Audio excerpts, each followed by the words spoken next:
ঢাটকারিস।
আসসালামু আলাইকুম, সবাইকে স্বাগতম।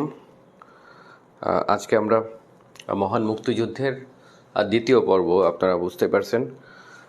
আমাদের ইতিহাসের সবচেয়ে ইম্পর্টেন্ট টাইমটা হলো মুক্তিযুদ্ধ। সো আমরা আজকে মুক্তিযুদ্ধের দ্বিতীয় পর্ব, অর্থাৎ মুক্তিযুদ্ধ থেকে আমরা আগে একটা ক্লাসে ছিলাম, আমাদের আজকে হলো দ্বিতীয় পর্ব, আমরা আলোচনা করব। তো এই মুহূর্তে আমরা যারা যুক্ত হচ্ছি তারা একটু কমেন্ট করব যে সাউন্ড টাউন্ড ঠিকঠাক আছে কিনা। ওকে, ঠিকঠাক থাকলে আমরা চলে যাব আজকের ক্লাসে। এবং আপনারা সবাই কেমন আছেন? আমরা সবাই একটা লাইক দিব, কমেন্ট করব।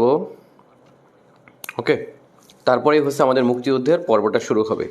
তাহলে আমাদের মুক্তিযুদ্ধের দ্বিতীয় পর্বে আজকে আমরা আলোচনা করব স্বাধীন বাংলা বেতার কেন্দ্র মুক্তিযুদ্ধের যে আপনার কয়েকটি গুরুত্বপূর্ণ স্ট্র্যাটেজি, তার মধ্যে হলো আপনার তেলিয়াপাড়ার রণকৌশল যেটাকে বলা হয়।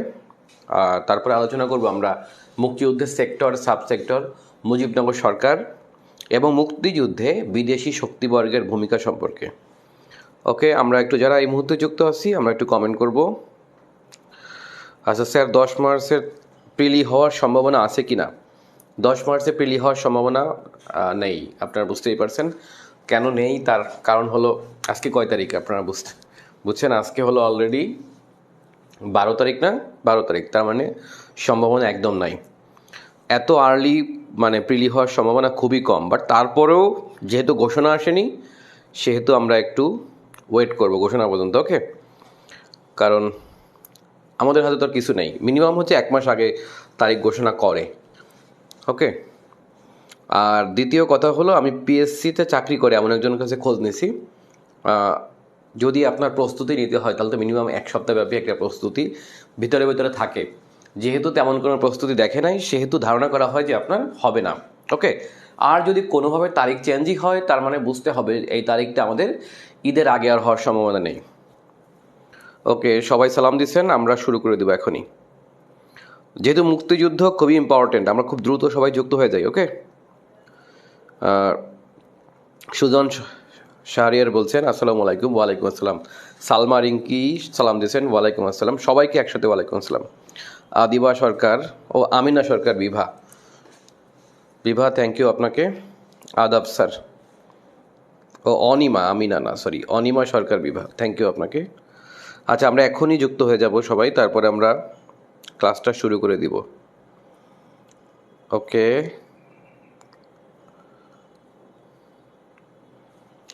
আরেকটু উপস্থিত হলেই আমরা শুরু করে দেব। আচ্ছা, আমাদের ইনশাল্লাহ আপনারা যারা সিলেবাস নিয়ে চিন্তায় আছেন, সিলেবাস কিন্তু অলরেডি আমাদের অনেক শেষ, কিন্তু মেইন ইয়াগুলোই হচ্ছে আপনার বাংলাদেশের ইতিহাস। ওকে, আমাদের ইতিহাসটাই হলো আমাদের অর্ধেক। তো যেহেতু ইতিহাস আমাদের শেষ হয়ে যাচ্ছে, তার মানে আমাদের এখন আর শেষ হতে সময় লাগবে না। আচ্ছা, আজকে আমাদের প্রথমে আমরা জানবো স্বাধীন বাংলা বেতার কেন্দ্র, অর্থাৎ আমাদের আগের দিন থেকে আমরা নতুন আপনারা একটু বই খুলতে পারেন, যারা বই খুলবেন তাদের ক্ষেত্রে বলবো বইয়ের পৃষ্ঠা হলো 96। ওকে, বই 96, 97, 98, 99, 100 আমরা আজকে এই পর্যন্ত পড়াবো। সো বই যাদের আসে তারা একটু বইটা খুলে রাখেন, আমি দেখাচ্ছি। বই থেকে 95 page, current affairs manual 2023, page হচ্ছে আপনার 95।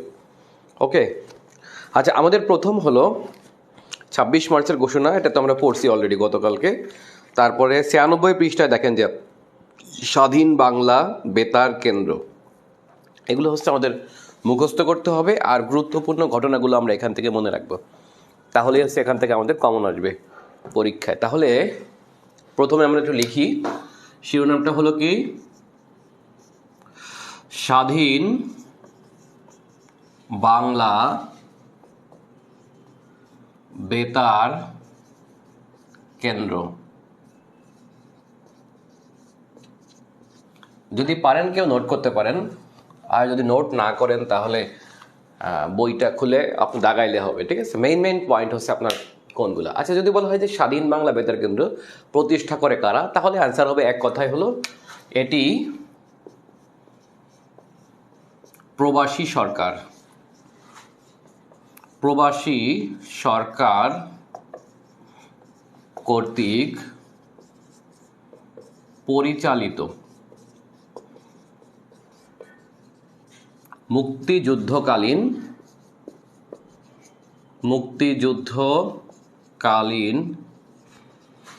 একমাত্র বেতার অথবা বেতার কেন্দ্র, ঠিক আছে। এখন যদি বলা হয় যে এটি প্রতিষ্ঠা করেন কারা, আচ্ছা, এটি প্রতিষ্ঠা করে মানে প্রতিষ্ঠা হয় কবে, প্রতিষ্ঠা লিখি আমরা, প্রতিষ্ঠা 3 এপ্রিল 1971।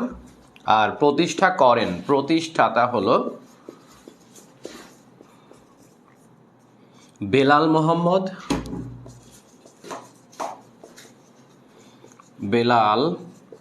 মোহাম্মদ ও আবুল কাশেম সন্দীপ।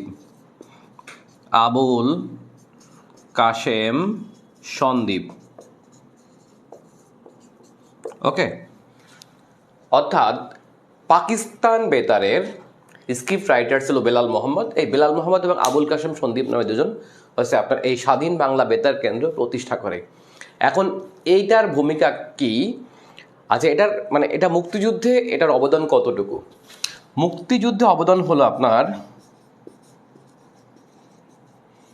মুক্তিযুদ্ধে অবদান এ কেন্দ্র থেকেই। আচ্ছা, যদি বলা হয় যে এটি প্রথমে কোথায় ছিল, আচ্ছা, এটি প্রথমে ছিল কালুরঘাটে,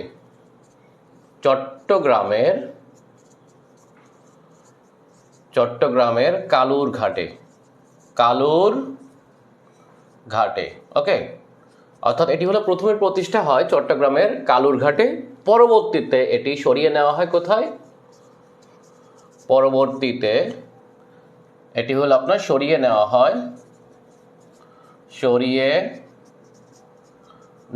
হয় ত্রিপুরায়। ত্রিপুরা মানে বুঝতেই পারছেন আগরতলা, ত্রিপুরার আগরতলায়,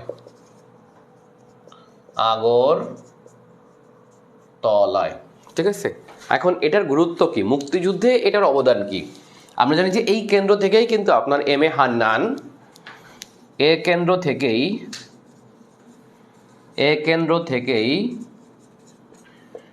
হান্নান আপনারা দেখতে পাচ্ছেন কি, এম এ হান্নান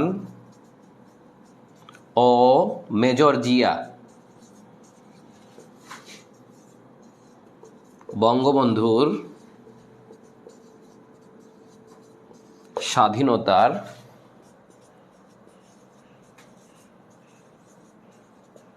ঘোষণা পাঠ করেন।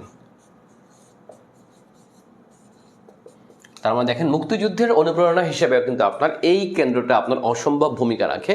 এবং আমরা জানি যে পরবর্তীতে কিন্তু আপনার এই বেলাল মোহাম্মদ কিন্তু আপনার একটি অনুষ্ঠান হচ্ছে আপনার এখান থেকে কিন্তু আপনার অনেকগুলো অনুষ্ঠান হতো।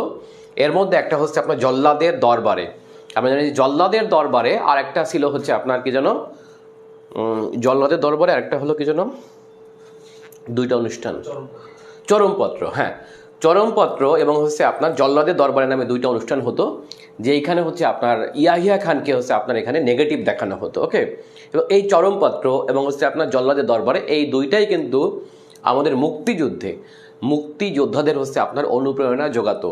সো স্বাধীন বাংলা বেতার কেন্দ্রের ভূমিকাটা আমরা বুঝতেই পারছি, একটা হলো চরমপত্র আর একটা হচ্ছে আপনার জল্লাদের দরবারে, এই দুইটা কিন্তু আপনার হচ্ছে আপনার বেশ ভূমিকা রাখে।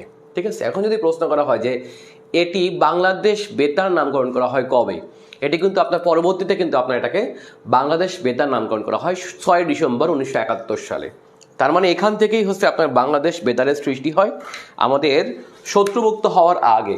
তার মানে স্বাধীন বাংলা বেতার কেন্দ্র এটি 6 ডিসেম্বর 1971 সালে হচ্ছে আপনার কি হয়ে যায়, বাংলাদেশ বেতার হয়। বাংলাদেশ বেতার, যে বেতারের এখন অনেকগুলো কেন্দ্র আমরা জানি, তাই না? এটি কিন্তু আপনার আজকের বাংলাদেশ বেতার। ঠিক আছে, তাহলে বাংলাদেশ বেতারের যাত্রা শুরু হলো কি দিয়ে, সেটা আমরা বুঝতে পারি এই স্বাধীন বাংলা বেতার কেন্দ্র থেকে। ঠিক আছে, এখানেই কিন্তু আপনার এই কেন্দ্র থেকে এমআর আক্তার মুকুল হচ্ছে আপনার পাঠ করতো সেই বিখ্যাত অনুষ্ঠান ঢাকাইয়া ভাষায়। এই যে ভাষা, কোন ভাষায় পড়া হতো, এগুলো কিন্তু ইম্পর্টেন্ট। এখানে যে তারিখগুলো লিখছি, ব্যক্তির নাম লিখছি, স্থানের নাম লিখছি, প্রত্যেকটাই কোনো না কোনো পরীক্ষায় প্রশ্ন মানে এসেছে অথবা হচ্ছে আপনার আসবে। সো আমাদের কিন্তু গুরুত্ব দিয়ে পড়তে হবে। ঠিক আছে, তাহলে স্বাধীন বাংলা বেতার কেন্দ্র আমাদের জন্য খুব ইম্পর্টেন্ট। আচ্ছা, একটা বই দেখি একটু।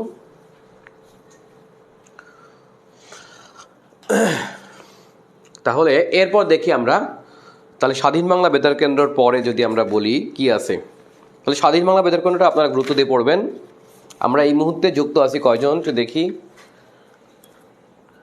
মাত্র 20 জন। আচ্ছা, আমাদের উপস্থিত কিন্তু খুবই কম, ব্যাপার কি বুঝলাম না, আরও তো উপস্থিত হতে হবে। কেউ ক্লাস মিস দিবেন না, আজকে তো ঘোষণা দিলাম আগে থেকেই, তো ক্লাস মিস কেন দিচ্ছেন?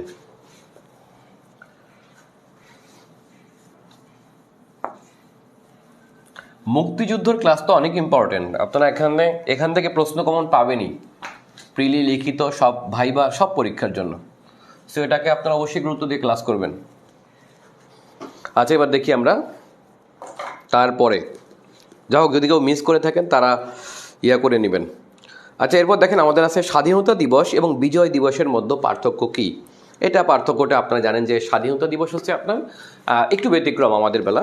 পৃথিবীর সব দেশ সাধারণত এমন হয়, ধরেন আমাদের দেশ না হয়ে যদি অন্য দেশ হতো, ওদের হয়তো বিজয় দিবস তাকেই ছিল স্বাধীনতা দিবস, মানে ওরা যুদ্ধ করছে, যুদ্ধের মাধ্যমে তারা বিজয় লাভ করছে এবং তারা স্বাধীন হয়েছে। কিন্তু আমি আগেই বলছি আমাদের বিষয়টা কিন্তু আপনার ব্যতিক্রম। আমাদের কিন্তু স্বাধীনতা ঘোষণা হয় 26 মার্চ 1971, আমরা সবাই জানি। সো 26 মার্চ হলো আমাদের কি দিবস, আমাদের হলো ওই দিন হচ্ছে স্বাধীনতা দিবস। ঠিক আছে, আর 16 ডিসেম্বর 1971 সালে হলো আমরা কিন্তু যুদ্ধের মাধ্যমে, দীর্ঘ 9 মাস রক্তক্ষয়ী যুদ্ধের মাধ্যমে আমরা কি লাভ করি, বিজয় লাভ করি। সো এই দিন হচ্ছে আমাদের বিজয় দিবস। তাহলে স্বাধীনতা দিবস এবং বিজয় দিবসের মধ্যে পার্থক্যটা মনে আমরা মূলভাবে ধরতে পারছি। ওকে, এটি হলো আপনার মূল পার্থক্যটা। আচ্ছা, এবার দেখি আমরা আমাদের পরবর্তী হলো আপনার মুজিবনগর সরকার। দেখেন, মুজিবনগর সরকার হলো আপনার, এটি কি, মুজিবনগর সরকারটা আসলে কিভাবে আসলো, কিভাবে গঠিত হলো, একটু আমি সংক্ষেপে আপনার ঘটনা বলি, তাহলে আপনারা বুঝতে পারবেন। আচ্ছা, মুজিবনগর সরকার হলো বঙ্গবন্ধু, আমরা জানি যে মুক্তিযুদ্ধের পুরো টাইমটাই, অর্থাৎ 26 মার্চ প্রথম প্রহরে কিন্তু বঙ্গবন্ধু গ্রেপ্তার হন। তার মানে বঙ্গবন্ধু একদম কিছুই দেখে দিতে পারেননি, মানে শুধুমাত্র জানতেন যে হামলা হয়েছে এতটুকুই, বাট তারপর তো বঙ্গবন্ধু গ্রেপ্তার হলেন, তাকে নিয়ে যাওয়া হলো পশ্চিম পাকিস্তানে। ঠিক আছে, ঠিক এমন একটা অবস্থায় প্রথম দিকে যখন 25-26 মার্চ যে আক্রমণ শুরু হলো, তখন কিন্তু আপনার চারদিকে হচ্ছে আপনার সবাই দিক বিদিক অবস্থা, অর্থাৎ কেউ মানে হচ্ছে আপনার এখান থেকে ঢাকা থেকে পালিয়ে গেছে কলকাতায়, কেউ হচ্ছে আপনার অন্য জায়গায়, মানে কেউ আগরতলায়, কেউ শিলংয়ে। অর্থাৎ তখনকার সময় আমাদের যারা হচ্ছে গণপরিষদ সদস্য, মানে পাকিস্তান জাতীয় পরিষদ এবং প্রাদেশিক পরিষদে যারা মেম্বার হয়, অথবা আওয়ামী লীগের তখন তো আওয়ামী লীগ মেইন দল আমাদের বাংলাদেশের, বুঝতেই পারছেন। সো ওই মুহূর্তে কিন্তু আপনার আমাদের দেশীয় নেতারা কিন্তু সবাই কম বেশি হচ্ছে আপনার পালিয়ে গেছে, কেউ হচ্ছে আত্মগোপনে ছিল, অথবা বেশিরভাগ নেতাই কিন্তু আপনার তখন ভারতে আশ্রিত।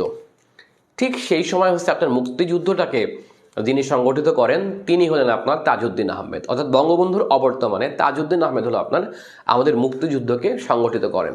এখন তিনি কি করেন, তিনি কিন্তু আপনার প্রথমে যান হচ্ছে আপনার দিল্লিতে, এবং তখন হচ্ছে ক্ষমতায় মিসেস গান্ধী, যাকে আমরা বলি হচ্ছে ইন্দিরা গান্ধী। সো ইন্দিরা গান্ধী তখন হচ্ছে আপনার ভারতের প্রধানমন্ত্রী। তিনি হলেন আপনার প্রধানমন্ত্রীর কাছে গেলেন। কে গেলেন? তাজউদ্দিন আহমেদ গেলেন, ঠিক আছে। এবং যে হচ্ছে আপনার মুক্তিযুদ্ধে কি করবেন এই বিষয়ে হচ্ছে আপনার ইন্দিরা গান্ধী সাহায্য চাইলেন, পরামর্শ চাইলেন, ঠিক আছে। এখন ইন্দিরা গান্ধী তাকে একটা পরামর্শ দিল, যেহেতু বাংলাদেশের স্বাধীনতা ঘোষণা হয়েছে, তার মানে এখানে দরকার হলো একটি প্রবাসী সরকার। আপনারা বুঝতেই পারছেন, সেই প্রবাসী সরকারটা হতে পারে যে বাংলাদেশের ভিতরে কোথাও শপথ নিবে, কিন্তু বাংলাদেশ যেহেতু নিরাপদ না, সো সেখানে তো আর কোনো সরকার হেডকোয়ার্টার বসানো যাবে না। আমরা বুঝছি কিনা? সো যেহেতু বাংলাদেশের কোনো নিরাপত্তা নেই, সেহেতু হচ্ছে আপনার শুধুমাত্র নামমাত্র বাংলাদেশের কোনো একটা স্থানে শপথ নিয়ে বাকি কার্যক্রম মানে সাচিবিক কার্যক্রম অথবা মুক্তিযুদ্ধের লিড দেওয়া হবে হচ্ছে আপনার এই সরকার থেকে, এবং সেটি হয়তো ভারতের কোনো একটা স্থানে প্রতিষ্ঠিত হবে। ওকে, এবং তখন হচ্ছে আপনার ইন্দিরা গান্ধীর পরামর্শে আপনার হচ্ছে তাজউদ্দিন আহমেদ হচ্ছে আপনার তখন সমগ্র আওয়ামী লীগের নেতারা যে যেখানে ছিল, কেউ আগরতলা থেকে, কাউকে শিলং থেকে, বর্ধমান থেকে, যে যেখানে ছিল এদেরকে নিয়ে আসা হলো কোথায়? কলকাতায়, ঠিক আছে। এই কলকাতায় হচ্ছে আপনার মুজিবনগর সরকার গঠিত হলো। এখন এইখানে কথা আছে, মুজিবনগর সরকার যে গঠিত হলো, এখন এইখানে কিন্তু আপনার এখন গঠিত হলো কিন্তু আপনার কলকাতায়, এবং এইখানে কিন্তু শপথ নিল কিন্তু আপনার বাংলাদেশে। কেন শপথটা বাংলাদেশে নিল এটা আপনারা বুঝেন কিনা? এর কারণটা হচ্ছে আপনার যদি মানে ওই দেশে শপথ নেয়, তাহলে ব্যাপারটা কেমন না, যে আমাদের অভ্যন্তরে আমরা শপথ নিলাম, ব্যাস শপথ শেষ, তারপরে আবার আমরা এখানে হচ্ছে এখান থেকে বেরিয়ে যাব, অর্থাৎ কলকাতার দিকে চলে যাব। ওকে, এভাবে করে হচ্ছে আপনার 10 এপ্রিল 1971 সালে মুজিবনগর সরকার গঠিত হয়। এখন মুজিবনগর কেন নামকরণ করা হলো?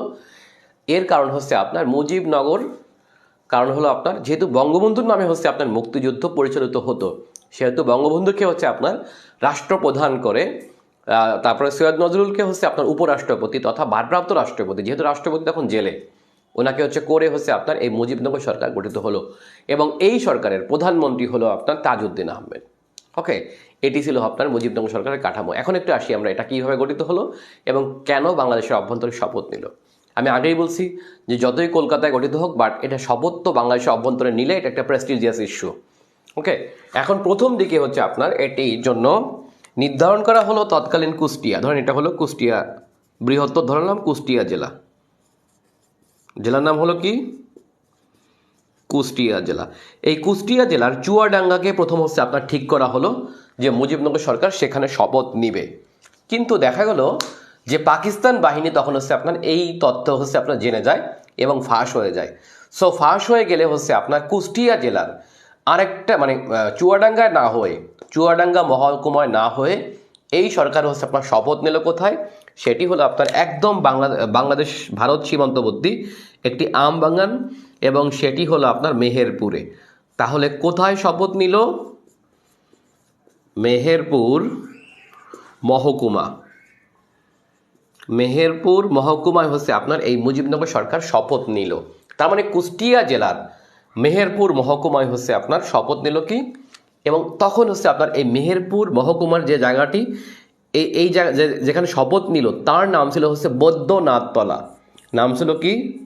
বৈদ্যনাথতলা। এবং যেদিন শপথ নিল সেই দিন হচ্ছে আপনার এই স্থানের নামকরণ করা হলো মুজিবনগর। তাহলে নাম কি হলো? মুজিবনগর। ওকে, অর্থাৎ বঙ্গবন্ধুর নামে, আমাদের মুক্তিযুদ্ধের সর্বাধিনায়ক বঙ্গবন্ধুর নামে হচ্ছে আপনার এই সরকার হচ্ছে আপনার শপথ গ্রহণ করলো।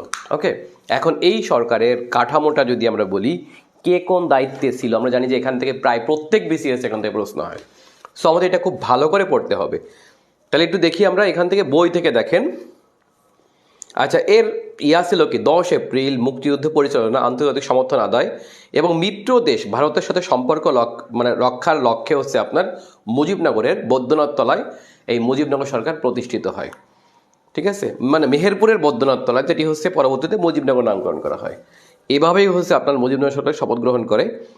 এখন দেখেন যে এই সরকার হচ্ছে আপনার শপথ নেয় কয় তারিখে? 17 এপ্রিল মেহেরপুরের বৈদ্যনাথ তলায়, যার পরে নাম হয় মুজিবনগর। এবং শপথ গ্রহণ অনুষ্ঠান পরিচালনা করেন হচ্ছে আব্দুল মান্নান। আব্দুল মান্নান হচ্ছে আপনার জাতীয় পরিষদ সদস্য।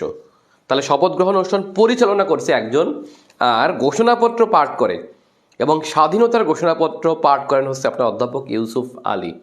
সো ইম্পর্টেন্ট একটা নাম, ঠিক আছে। আচ্ছা, এরপর দেখেন মন্ত্রিসভার সদস্যদের পাঠ করান, শপথ বাক্য পাঠ করান। এখানে কথা আছে ভারপ্রাপ্ত রাষ্ট্রপতি সৈয়দ নজরুল ইসলাম, কিন্তু আমরা আবার কয়েকটা জায়গা দেখলাম বিবিসি বলছে যে এটা নাকি অধ্যাপক ইউসুফ আলী নাকি আবার শপথ বাক্য পাঠ করাইছে, অর্থাৎ রাষ্ট্রপতির অনুমোদন ক্রমে, মানে ভারপ্রাপ্ত রাষ্ট্রপতির অনুমোদন ক্রমে নাকি ইউসুফ আলী হচ্ছে আপনার শপথ বাক্য পাঠ করান মন্ত্রীদেরকে। ওকে, সো স্বাধীনতার ঘোষণাপত্র এবং মন্ত্রিসভার সদস্যদের শপথ বাক্য পাঠ করান একই ব্যক্তি, সেম ব্যক্তি, এবং তিনি হলেন ভারপ্রাপ্ত রাষ্ট্রপতি সৈয়দ নজরুল ইসলাম। ওকে, আচ্ছা, এরপর দেখেন একটু আমরা আসি নিচে, মুজিবনগর সরকারের কাঠামো। এখানে দেখেন আমরা বঙ্গবন্ধু শেখ মুজিবুর রহমান রাষ্ট্রপতি, যিনি ছিলেন পাকিস্তানে বন্দী।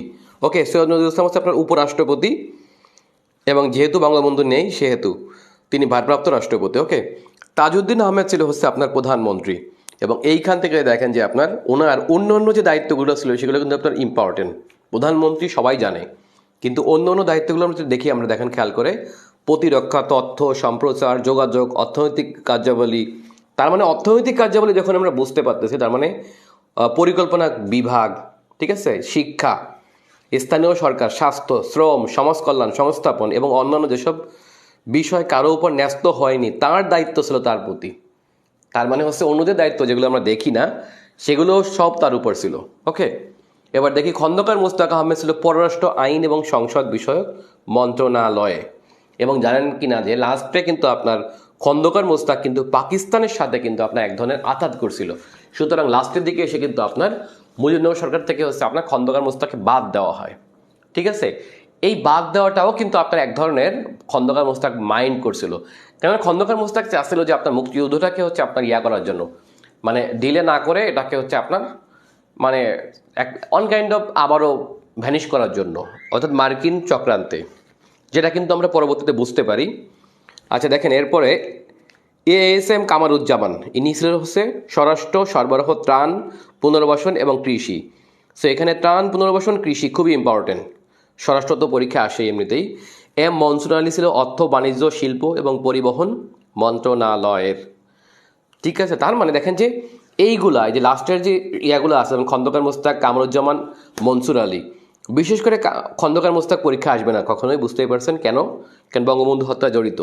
আচ্ছা, MS কামরুজ্জামান এবং হচ্ছে আপনার মনসুর আলী, এই দুইজন থেকে একটু মনে রাখবেন যে এনাদের দায়িত্বের বাইরে যা কিছু আছে সবই হচ্ছে আপনার প্রধানমন্ত্রীর দায়িত্বে। তার মানে পরীক্ষায় যখন একটা আননোন তথ্য আসবে, পরীক্ষায় তো আননোন তথ্য গতবারই আসলো, তাই না, পরিকল্পনা কমিশন। আচ্ছা, পরিকল্পনা কমিশন ছিল প্রধানমন্ত্রীর অধীনে। তার মানে ওই যে আমি লাস্টে যে শব্দটা বলছি যে অন্যান্য বিষয় যেগুলো হচ্ছে কারো উপর ন্যস্ত হয়নি, তার বাকি সবগুলোর মন্ত্রী ছিল হচ্ছে আপনার কে, প্রধানমন্ত্রী। তার মানে হচ্ছে আপনার প্রধানমন্ত্রী আমরা এখানে টিক দিয়ে দিব লাস্টের দুইটা মুখস্থ করে, বুঝছেন, লাস্টের দুইটা যদি আপনি মুখস্থ করেন তাহলে বাকি যা কিছু হচ্ছে চোখ বুঝে পরীক্ষা আপনি অ্যান্সার দিবেন তাজউদ্দিন আহমেদ, তাহলেই হচ্ছে আপনার পরীক্ষা অ্যান্সার হয়ে যাবে। যেমন এবার আপনারা এই ভুলটা করছি আমরা সবাই আমরা বুঝছিলাম যে মনসুর আলী। ওকে, উপস্থিত এত কম। আচ্ছা, এবার দেখি আমরা মুজিবনগর সরকারের উপদেষ্টা পরিষদ, এদের নামগুলো একবার দেখে নেবেন। আচ্ছা, এরপর দেখি আমরা মুক্তিযুদ্ধের প্রথম সশস্ত্র প্রতিরোধ, এটা অলরেডি আমরা পড়ছি, সেটা হলো গাজীপুর থেকে যেটা শুরু হয় 19 তারিখে। আচ্ছা, এবার আসি আমরা একটু মুক্তিযুদ্ধের তেলিয়াপাড়া রণকৌশল। তেলিয়াপাড়া রণকৌশল বলতে আমরা আসলে কি বুঝি? তেলিয়াপাড়া রণকৌশল বলতে বোঝানো হয়, দেখেন তৎকালীন সিলেট জেলা, তৎকালীন ছিল আজকের যে সিলেট বিভাগ, এই সিলেট বিভাগটা ছিল পুরোপুরি সিলেট জেলা, এবং সিলেট জেলার হবিগঞ্জ মহকুমা, তাহলে জেলার নাম হচ্ছে কি, হবিগঞ্জ। হবিগঞ্জ, এই হবিগঞ্জ মহকুমার হচ্ছে আপনার বাংলাদেশ ভারত সীমান্তবর্তী একটি চা বাগান, তার নাম হলো তেলিয়াপাড়া। ধরেন এটা হলো তেলিয়াপাড়া চা বাগান, তেলিয়াপাড়া চা বাগান। ঠিক আছে, এটা হলো হবিগঞ্জের কোথায়? মাধবপুর উপজেলা, বর্তমান বলতেছি কিন্তু, ওকে, মাধবপুর উপজেলার তেলিয়াপাড়া চা বাগানে হচ্ছে আপনার মুক্তিযুদ্ধের প্রথম রণকৌশল ঠিক করা হয়। ঠিক আছে, আবারও বলি, দেখেন তেলিয়াপাড়া স্ট্র্যাটেজি কাকে বলা হয়? তেলিয়াপাড়া স্ট্র্যাটেজি হলো আপনার মুক্তিযুদ্ধ আপনার পরিচালিত হয় যে স্ট্র্যাটেজির মাধ্যমে, সেটি হচ্ছে আপনার প্রথম ঠিক করা হয় এই হবিগঞ্জের মাধবপুর উপজেলার তেলিয়াপাড়া চা বাগানে, যেটি হলো বাংলাদেশ ভারত সীমান্তবর্তী একটি চা বাগান। তো যেহেতু এই চা বাগানে প্রথম ঠিক করা হয় মুক্তিযুদ্ধের ওয়ার স্ট্র্যাটেজি, সুতরাং এই ওয়ার স্ট্র্যাটেজি হচ্ছে আপনার মুক্তিযুদ্ধের ওয়ার স্ট্র্যাটেজি, এই কারণে তেলিয়াপাড়া ওয়ার স্ট্র্যাটেজি, যার বাংলা হলো তেলিয়াপাড়া রণকৌশল নামে পরিচিত। ওকে, আমরা মনে হয় মূল থিমটা বুঝতে পারছি। এটি হলো আপনার 4 এপ্রিল 1971 সালে এইখানে হচ্ছে আপনার সেনা কিছু কতিপয় সদস্য যারা হচ্ছে আপনার এখানে মিলিত হয়ে মুক্তিযুদ্ধে প্রথমে বাংলাদেশকে, এরা কিন্তু আপনার প্রথমে মাত্র 4টি সেক্টরে ভাগ করেছিল। তাহলে তেলিয়াপাড়া বৈঠকে বাংলাদেশকে 4টি সেক্টরে ভাগ করা হয়। প্রথমে 4টি সেক্টরে ভাগ করা হয় প্রথমে। ওকে, কিন্তু আমরা জানি যে এটি হলো আপনার কতদিন চলে? এটি চলে হচ্ছে আপনার বিফোর মুজিবনগর সরকার, অর্থাৎ 17 এপ্রিল শপথ নেওয়ার আগ পর্যন্ত এই 4টি সেক্টরে কিন্তু আপনার ছিল। কিন্তু আমরা জানি যে পরবর্তীতে হচ্ছে আপনার এখানে কিন্তু আপনার আমাদের সেনাবাহিনীর কিছু লোক, যেমন হচ্ছে আপনার উল্লেখযোগ্য যদি বলি, সেটা হচ্ছে আপনার পাপা টাইগার খ্যাত হচ্ছে আপনার এমএজি উসমানী, অন্যদিকে হচ্ছে আপনার আব্দুর রব, তারপরে হচ্ছে আপনার মুক্তিযুদ্ধের আরেকজন উপসেনাপতি যাকে বলা হয়েছে আপনার একে খন্দকার, এরা ছিল হচ্ছে আপনার এখানে উল্লেখযোগ্য। এর পাশাপাশি এখানে কিন্তু যেহেতু ভারত সীমান্তবর্তী, সো ভারতের হচ্ছে আপনার গোয়েন্দা সংস্থা বা অন্য লোকেরাও কিন্তু আপনার এখানে উপস্থিত ছিল। সো মুক্তিযুদ্ধে ভারতের অবদানটা কিন্তু আপনার অস্বীকার করতে আমরা কখনোই পারি না, শুধুমাত্র এই কারণে। সো এই তেলিয়াপাড়া রণকৌশলে হচ্ছে আপনার ঠিক করা হয়। আচ্ছা, এইখানে দেখেন যে আপনার 27 সেনা কর্মকর্তা উপস্থিত ছিল ইস্ট বেঙ্গল রেজিমেন্টের। ওকে, এবং পরবর্তীতে হচ্ছে আপনার এই 4 সেক্টরের মানে হচ্ছে 4 সেক্টরকেই কিন্তু আপনার পরবর্তীতে 11টি সেক্টরে ভাগ করা হয়। সেটি হলো আপনার কোথায়? এটি ভাগ করে হচ্ছে আপনার মুজিবনগর, অর্থাৎ এমএজির পরামর্শে, এমএজি ওসমানীর পরামর্শে হচ্ছে আপনার পরবর্তীতে হচ্ছে আপনার তাজউদ্দিন আহমেদ হচ্ছে আপনার এই 11টি সেক্টরে ভাগ করে। তাহলে ওসমানী ভাগ করছিল কয়টি সেক্টরে? ওসমানী প্রথমে তেলিয়াপাড়ায় ভাগ করছিল বাংলাদেশকে 4টি সেক্টরে, আর পরবর্তীতে হচ্ছে আপনার তাজউদ্দিন মানে এমএজি ওসমানীর পরামর্শে তাজউদ্দিন আহমেদ এটাকে ভাগ করছে কতটি সেক্টরে? সেটি হলো আপনার 11টি সেক্টরে। ওকে, তাহলে 11টি সেক্টরে হচ্ছে পরবর্তীতে ভাগ করা হয়। এখন দেখি আমরা মুক্তি বাহিনী। ঠিক আছে, মুক্তি বাহিনী হচ্ছে আপনার কিভাবে গঠিত হয় সেটা একটু আমরা পরে আসব, তবে তার আগে এবার দেখবো আমরা একটু মুক্তিযুদ্ধের সেক্টর এবং হচ্ছে আপনার সাব সেক্টর সম্পর্কে। ওকে, মুক্তিযুদ্ধের সেক্টর এবং সাব সেক্টর একটু আসি আমরা। আচ্ছা, মুক্তিযুদ্ধে বাংলাদেশকে হচ্ছে আপনার মোট 11টি সেক্টরে ভাগ করা হয়, এটা আমরা সবাই মোটামুটি জানি। সেই 11টি সেক্টর যদি বলা হয় কি কি, তাহলে আমরা ম্যাপ থেকে, এটাও আপনারা অনেক দেখছেন, বাট আমি আরেকবার দেখাই দেই। ঠিক আছে, সেই একটি হলো আপনার 1 নং সেক্টর। যদি আমরা বলি একদম 1 নং সেক্টর ছিল হচ্ছে এইটা, অর্থাৎ আপনারা যদি ম্যাপের দিকে তাকান তাহলে বুঝতে পারবেন বৃহত্তর চট্টগ্রাম এবং পার্বত্য চট্টগ্রাম। ওকে, আবারও বলি বৃহত্তর চট্টগ্রাম এবং পার্বত্য চট্টগ্রাম, তার মানে জেলা বললে চট্টগ্রাম, কক্সবাজার, তারপরে হচ্ছে আপনার বান্দরবান, রাঙামাটি এবং খাগড়াছড়ি, এই জেলাগুলো ছিল হচ্ছে আপনার 1 নং সেক্টরের অধীনে। এবং 1 নং সেক্টরে সেক্টর কমান্ডার ছিল 2 জন, রফিকুল ইসলাম এবং হচ্ছে আপনার মেজর জিয়া। ওকে, এটা আপনারা নামগুলো পড়ে নেবেন। তাহলে এখানে ছিল 1 নং সেক্টরে ছিল কি? জিয়া আর রফিকুল, সংক্ষেপে লিখলাম জিয়া আর হচ্ছে রফিকুল ইসলাম।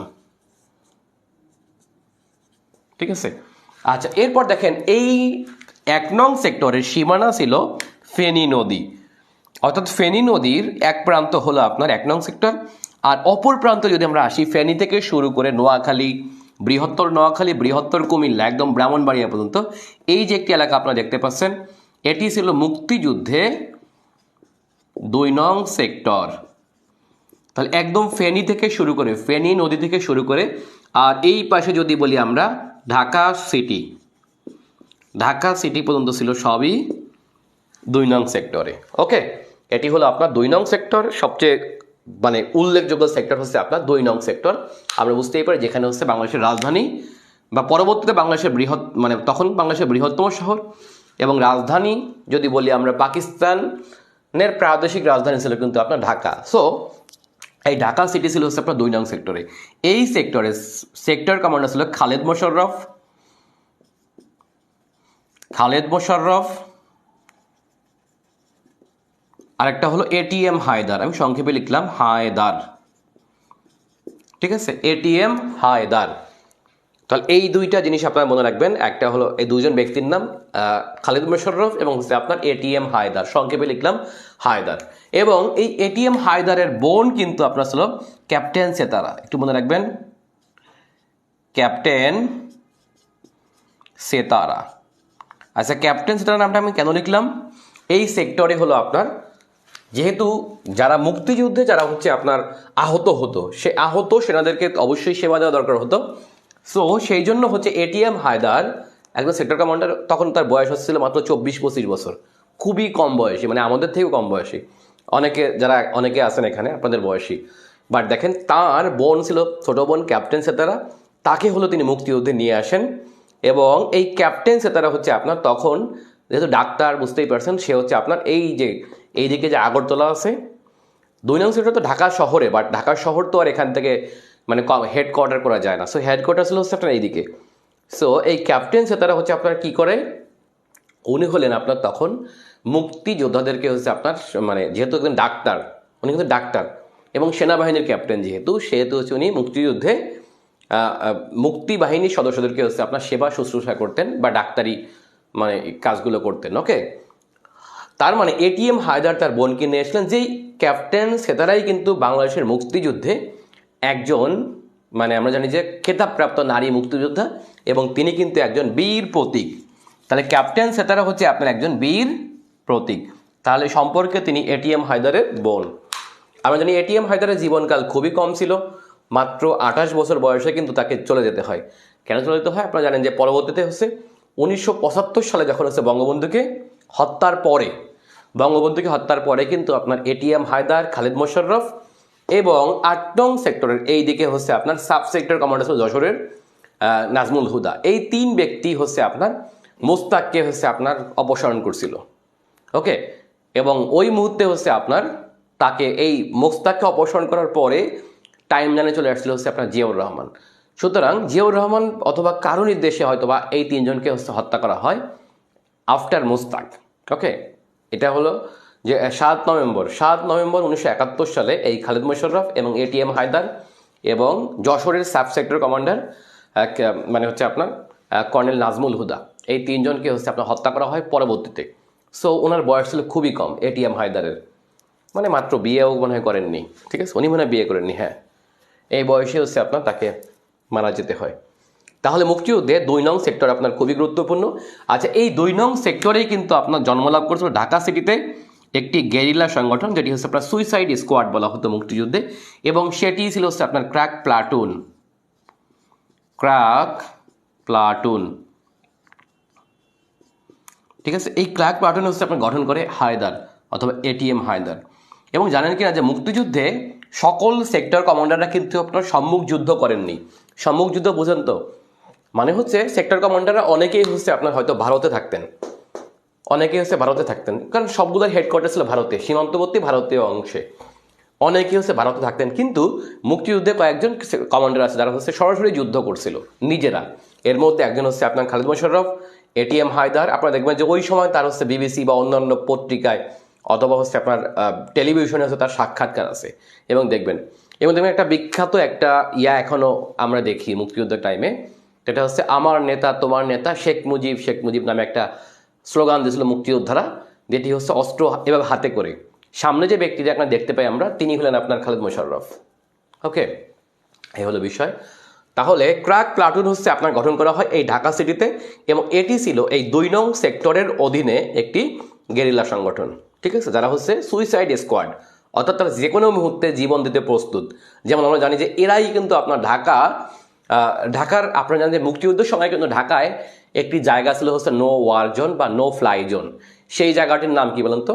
যেটা হচ্ছে আপনার কোনো যুদ্ধ হবে না, এটা মুক্তিযুদ্ধের সময় সেফ একটা জায়গা ছিল, এবং সেটি হচ্ছে ঢাকার হোটেল ইন্টারকন্টিনেন্টাল, যেটা হচ্ছে শাহবাগে, পরবর্তীতে নাম হয় রূপসী বাংলা, এখন আবার হচ্ছে ইন্টারকন্টিনেন্টাল ঢাকা। এই একমাত্র জায়গাটা ছিল হচ্ছে আপনার নিরপেক্ষ জায়গা। নিরপেক্ষ জায়গা বলতে বোঝানো হয় যে ওইখানে পাকিস্তানি বাহিনী কোনো ধরনের হামলা করবে না, কেননা ওইখানে বিদেশিরা অবস্থান করতো, এবং বিকেলবেলা হচ্ছে পাকিস্তানিরা ওখানেই মদ খেত, ওখানে জুয়া খেলতো, ফুর্তি করতো, এবং কতিপয় বাঙালিরাও হচ্ছে তাদের সাথে ছিল। সুতরাং এদের কাজ ছিল হচ্ছে এখানে মানে আড্ডা ফুর্তি করা, বুঝতেই পারছেন।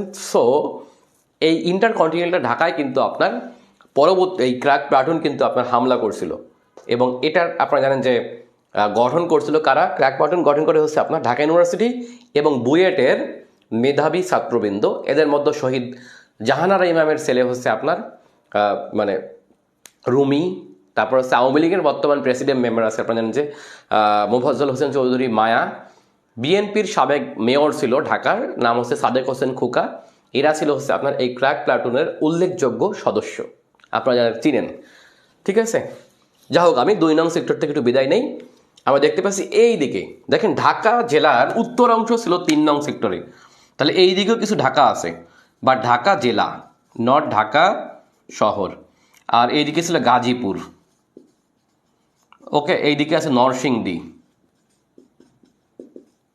ঠিক আছে। এইদিকে কিশোরগঞ্জের কিছু অংশ নিয়েছিল আপনার 3 নং সেক্টর, এটি হলো আপনার 3 নং সেক্টর, ওকে। আচ্ছা, আমরা দেখি 4 নং সেক্টর। তার 4 নং সেক্টরের অধীনস্থ ছিল হচ্ছে বাংলাদেশের এই যে হবিগঞ্জ, তেলিয়াপাড়া, এই এলাকাগুলো, অর্থাৎ চা বাগান এলাকা বাংলাদেশের, এবং সিলেট জেলার দক্ষিণ ছিল 4 নং সেক্টরে, ওকে। 5 নং সেক্টরে ছিল হচ্ছে সিলেট জেলা, সিলেট শহর, তাহলে এটা হচ্ছে আপনার সিলেট, ঠিক আছে। আর এইদিকে ছিল সুনামগঞ্জ, এগুলো ছিল 5 নং সেক্টরে। আমি বুঝি না যে এই দুইটা সেক্টর এত ছোট কেন।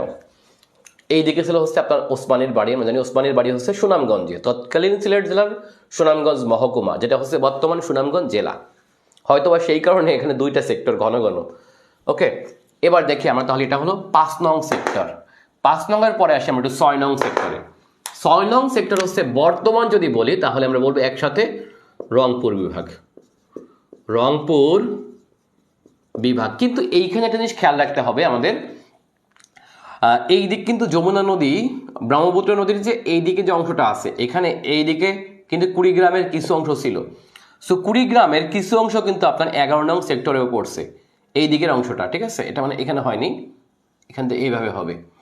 তার মানে কুড়িগ্রাম জেলা পড়ছিল 2 সেক্টরে, একটু লিখে দেই কুড়িগ্রাম, অর্থাৎ কুড়িগ্রাম জেলাটা একটু মনে রাখবেন, কেন ইম্পর্টেন্ট একটু বলি।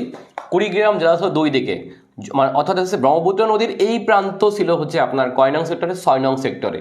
কিন্তু ব্রহ্মপুত্র নদীর যে এই প্রান্ত আছে, এইদিকে রাজীবপুর যে উপজেলাগুলো আছে, এটা পড়ছিল কিন্তু আপনার 11 নং সেক্টরে।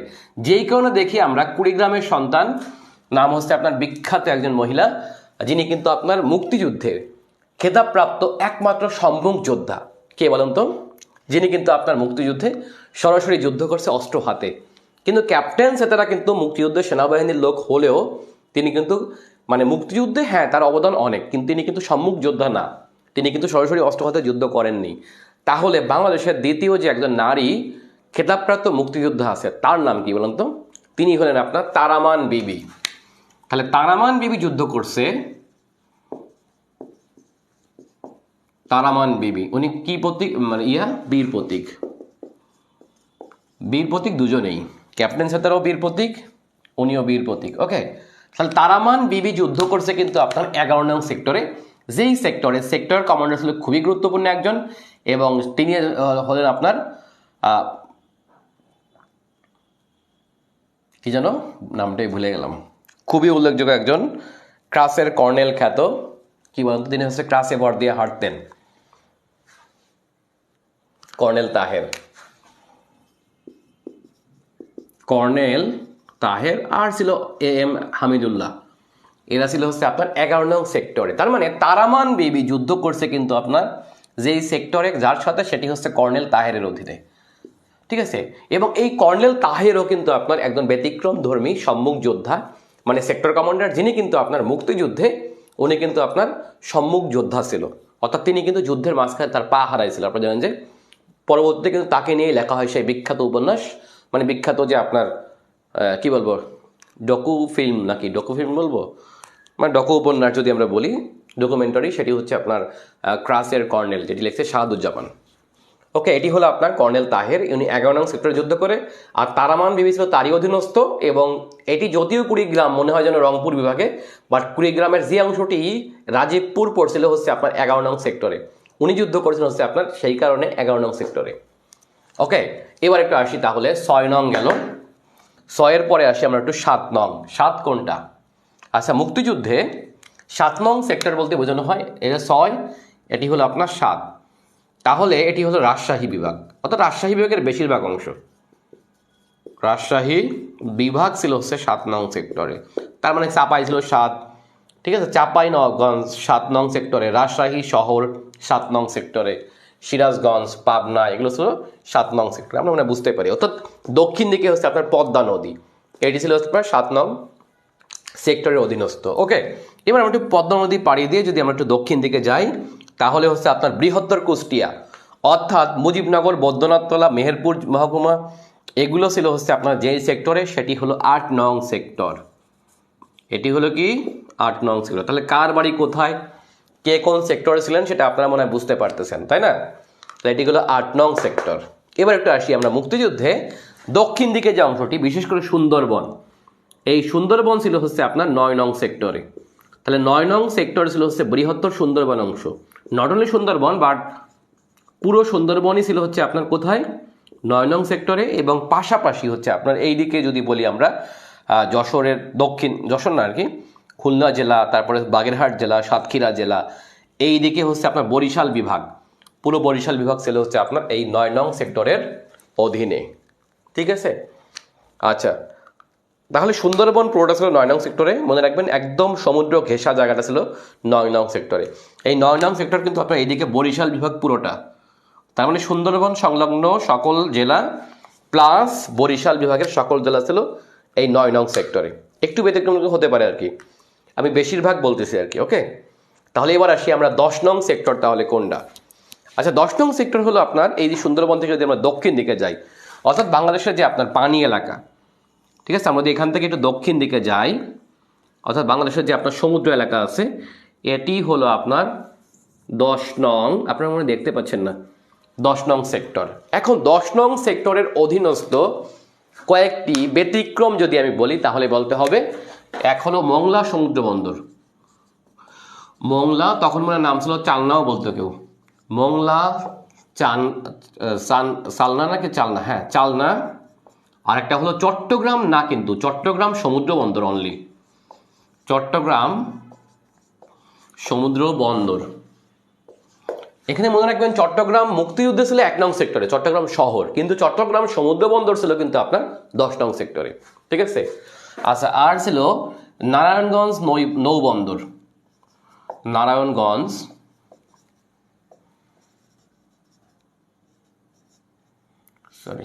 নারায়ণগঞ্জ নৌবন্দর, ঠিক আছে, এগুলো ছিল হচ্ছে আপনার 10 নং সেক্টরে। তার মানে মুক্তিযুদ্ধে সমগ্র বঙ্গোপসাগর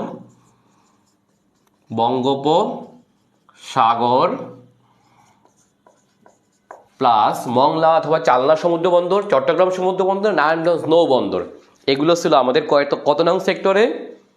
সেটি হলো আপনার 10 নং সেক্টরে। ওকে, তাহলে এটি হলো আপনার সেক্টর এবং সাব সেক্টর। আমার মনে হয় আপনারা মোটামুটি দেখতে পেলেন, এটি হলো আপনার বাংলাদেশের সেক্টর এবং সাব সেক্টর সমূহ, ঠিক আছে। এগুলো আপনারা অলরেডি হচ্ছে আপনার ক্লাস করছেন। সো এবার দেখি আমরা মুক্তি বাহিনী। ওকে, আচ্ছা, এখন বাংলাদেশকে এটা তো আপনার 11টি সেক্টরে ভাগ করা হলো, বাট এর বাইরে সাব সেক্টর ছিল কয়টি? সাব সেক্টর ছিল হচ্ছে 64টা হচ্ছে আপনার সাব সেক্টর ছিল, তার মানে প্রায় প্রত্যেকটা জেলায় এক একটা সেক্টর ছিল, আমরা এটা বুঝতে পারি। ওকে, আচ্ছা, এরপরে কিন্তু আপনার ফোর্স গঠন করা হয়, ফোর্স, অর্থাৎ মুক্তিযুদ্ধে এই যে আপনার সেক্টর কমান্ডার আছে এদের মধ্য থেকে হচ্ছে আপনার 3 জনকে নেওয়া হয়। সেই 3 জন হচ্ছে আপনার খুবই গুরুত্বপূর্ণ। আমরা দেখতে পাই এক জেড ফোর্স হচ্ছে আপনার জিয়াউর রহমান, অর্থাৎ 1 নং সেক্টরের সেক্টর কমান্ডারকে হচ্ছে পরবর্তী সরিয়ে ওনাকে গঠন করা হয় জেড ফোর্স। আচ্ছা, এস ফোর্স করা হয়েছে শফিউল্লাহকে প্রধান করে। শফিউল্লাহ হচ্ছে আপনার পরবর্তীতে স্বাধীন বাংলাদেশে প্রথম কিন্তু আপনার সেনা বাহিনীর প্রধান হয়। সেনা প্রধান হচ্ছে আপনার শফিউল্লাহ, অর্থাৎ বঙ্গবন্ধু দেশে ফেরার পরে বাংলাদেশ সেনাবাহিনীর একদম সিনিয়র বানায় হচ্ছে শফিউল্লাহকে। শফিউল্লাহ হয় বাংলাদেশের সেনাপ্রধান, আর জিয়াউর রহমান হয় হচ্ছে বঙ্গবন্ধুর সময় উপসেনাপ্রধান, এবং খালেদ মোশাররফ হয় হচ্ছে আপনার এর পরের অন্যতম কমান্ডিং অফিসার ছিল খালেদ মোশাররফ। ওকে, এখানে 3 বাহিনীর প্রধান কে ছিল? K force, Khaled Mosharraf. আচ্ছা, এরপর দেখি আমরা ডান দিকে মুক্তিযুদ্ধের গেরিলা বাহিনী ক্রাক প্লাটুন থেকে পড়বেন বিস্তারিত। ঠিক আছে, এদেরকে নিয়ে কিন্তু আপনার এই যে ক্রাক প্লাটুনকে কিন্তু আপনার করে কিন্তু আপনার পরবর্তীতে বাংলাদেশে সিনেমা হয়েছে। পরবর্তী কিন্তু আপনার এটা নিয়ে কিন্তু বাংলাদেশে কিন্তু আপনার আনিসুল হক তার বিখ্যাত উপন্যাস লিখছে মা, এগুলো আপনারা পড়বেন। ওকে, অপারেশন জ্যাকপট আমাদের ইতিহাসে খুবই ইম্পর্টেন্ট। এই দিন হচ্ছে আপনার বাংলাদেশের 3টা, ওই যে বললাম 10 নং সেক্টরের যে 3টা জায়গা, একটা হচ্ছে মংলা, চট্টগ্রাম এবং নারায়ণগঞ্জ। এইখানে হচ্ছে আপনার 10 নং সেক্টরের যেহেতু কোনো নিয়মিত কমান্ডার ছিল না, বাট এইখানে হচ্ছে আপনার সুইসাইড বাহিনী, এরা হচ্ছে আপনার সফলতম একটি গেরিলা অভিযান চালায় 15ই আগস্ট। তাহলে মনে রাখবেন 15ই আগস্ট কিন্তু ইতিহাসে বঙ্গবন্ধু হত্যার দিন, এবং এই দিন কিন্তু আপনার আমাদের ইতিহাসে আরেকটা গৌরবোজ্জ্বল দিন, এবং এটাকে বলা হয় অপারেশন জ্যাকপট। ওকে, এখন দেখেন যৌথ বাহিনীটা কি? যৌথ বাহিনী হচ্ছে আপনার মুক্তিযুদ্ধে যখন হচ্ছে একেবারে লাস্ট পর্যায়ে এসে ভারতীয় সেনাবাহিনীর বা ভারতীয় অন্যান্য বাহিনীর লোকেরা হচ্ছে আমাদের মুক্তিযুদ্ধে যোগ দেয়। সো আমাদের যে মিত্র বাহিনী, ঠিক আছে, মিত্র বাহিনী মানে আমাদের যে মুক্তি বাহিনী আর হচ্ছে ভারতীয় মানে হচ্ছে আপনার যৌথ বাহিনী মানে ভারতীয় বাহিনী, এই দুইটা মিলে হচ্ছে আপনার গঠন করা হয় কি যৌথ বাহিনী। তাহলে এই যৌথ বাহিনী হচ্ছে 21 নভেম্বর 1971 সালে ভারত সরকার কর্তৃক গঠন করে, এবং এটাকে পরবর্তীতে হচ্ছে আপনার এটাকে বলা হয়, এর প্রথম দিকে নাম ছিল কি দেখেন মিত্র বাহিনী, এবং পরে নাম হয়েছে আপনার যৌথ বাহিনী। ওকে, অর্থাৎ মুক্ত বাংলাদেশের মুক্তি বাহিনী প্লাস হচ্ছে ইন্ডিয়ান বাহিনী মিলিয়ে হচ্ছে আপনার এই যৌথ বাহিনী গঠিত হয়। যেই কারণে যৌথ বাহিনীর কাছেই কিন্তু আপনার আত্মসমর্পণ করে হচ্ছে আপনার পাকিস্তান সেনাবাহিনী। এখন আপনারা ভাববেন পাকিস্তান সেনাবাহিনী কেন আমাদের কাছে আত্মসমর্পণ না করে, ওসমানী অথবা মোশাররফ অথবা জিয়া এদের কাছে হচ্ছে আপনার আত্মসমর্পণ না করে কেন ভারতের কাছে আত্মসমর্পণ করলো জগজিৎ সিং আরোরার কাছে? এটাকে আপনারা বুঝছেন কিনা? এর মেইন কারণটা হচ্ছে আমরা জানি যে মুক্তিযুদ্ধের টাইমে কিন্তু আমরা যেহেতু তখন আমাদের স্বাধীন দেশ না, সো আমরা কিন্তু জেনেভা কনভেনশনে স্বাক্ষর করা ছিলাম না। এখন জেনেভা কনভেনশনটা কি? জেনেভা কনভেনশন হচ্ছে আপনার যুদ্ধবন্দী এবং যুদ্ধে যারা হচ্ছে আপনার পরাজিত হবে তাদের প্রতি আচরণ সংক্রান্ত হচ্ছে একটি কনভেনশনের নাম হলো জেনেভা কনভেনশন। এর অর্থ হচ্ছে আপনার আপনি চাইলেই যুদ্ধে হেরে গেলে কাউকে মারতে পারবেন না, যদি সে সারেন্ডার করে তাহলে হচ্ছে তার দায়িত্ব আপনাকেই নিতে হবে।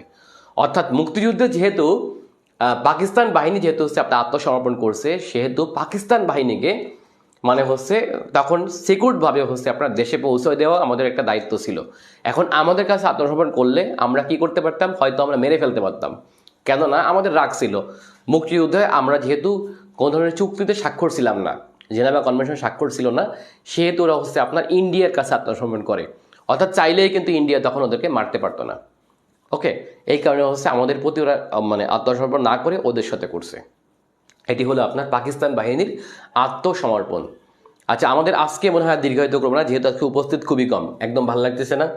উপস্থিত কম থাকলে আমরা একদম মানে পড়াতে ভালো লাগে না। আমি আগামীকাল আমরা পরবর্তী লেকচারটুকু পড়ব, সেটি হলো মুক্তিযুদ্ধে বিদেশি শক্তিবর্গের ভূমিকা এবং অন্যান্য অবদান সম্পর্কে, কনসার্ট ফর বাংলাদেশ সহ অন্যান্যগুলা। তো আজকের মতো আমরা সবাই এখানে ভালো থাকবো।